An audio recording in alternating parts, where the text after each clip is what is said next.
Tin Tops and Puma Cup race underway. We'll keep an eye on what's going on in the Puma Cup as well, because that was all very tight in qualifying. It was the Hadfield Motorsport car that qualified on pole, which is the purple car that is on pole position in reality for the Puma Cup further down through the order. Red lights are on the gantry, and we're about to flash their way out any second now, which they do, and it's not a bad start from Nigel Ainge, to be fair, who is matching Adam Brown for pace, but it's a rocket of a start from Colin Simpson, who's going to make it 3 wide as they head up towards Ritchie's. Is the Peugeot going to take the lead? Is Adam Brown going to sweep around the outside? No, it's Adam Brown who sweeps around the outside to pick up the early lead, as they all, I think, safely make it through Ritchie's for the first time and head down into towards the braking area for the Wilson hairpin. Colin Simpson was trying to squeeze through into second place, but I think might have dropped to third here, because the fast starting Richard Bethel at the wheel of his Clio is trying to prise the door open.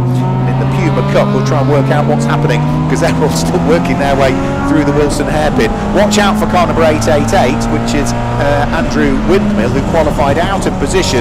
Not very often you see Andrew Windmill qualify outside of the top 10. He was 11th, but arguably that is one of the quicker cars we have in the series, albeit because of his win on the Silverstone National Circuit, he's got to stop for an extra 30 seconds, so watch out for the light blue number 888 Honda Civic Type R.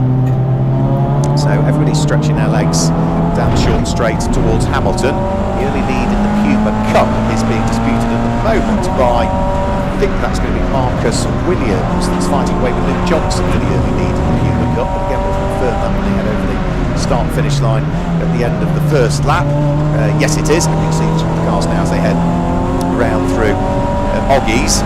It's always a good back to the Puma Cup, which are very much standard cars. You don't buy a pack of parts and build the car into Puma Cup specifications, so everybody's got the same equipment. And the Puma Cup is a very cheap way of going racing against the purple car that leads the way in the Puma Cup in the early stages of this one. But the race leaders already through Brundle and Nelson, and what a first lap from Andrew Windmill, who has carved his way from 11th on the grid up through the order to what I think might even be 4th place.